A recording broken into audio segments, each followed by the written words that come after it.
little bit more? Yeah. So, the key is number one, it starts with a vision, right? So you have to be that visionary first, a visionary leader that inspires results out of others. So it starts with that. It starts with that vision and that idea. And, Grant's like, man, I never thought I'd be here. I never thought I'd be doing this. So that kind of evolves and changes as you go along. And then, like you said, you need to understand the business, know the numbers, know the metrics, of the business, but you don't have to know everything because you can hire people and bring them in to handle the details at the higher levels, and they can teach you and you learn from them. So one of the critical elements, like what Grant, what he did, and again, blowing something up and growing and scaling means different things to different people. You don't have to just 10x everything. You can do whatever you want, where you want, as you go.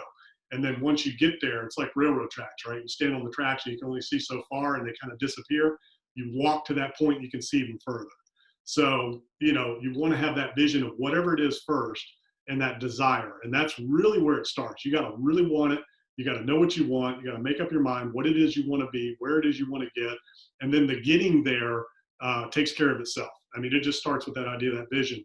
And then you find key people. So for Grant, he'll tell you one of his key hires is the woman that runs his operations, the chief operating officer. He met her, I don't know, was it 10, 15, 20 years ago. He's been in it 30 years. And then she came on board. She had a big corporate background and basically helped him build that operation as his chief operating officer.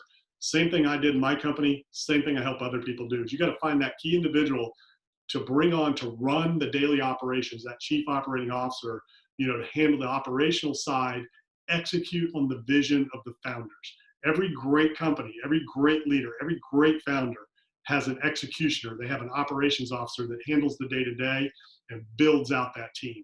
So that was the key for him. That was the key for me and pretty much everybody I work with. You got to get to a level, if you want to scale, if you want to grow, you got to find that individual to help you build that team.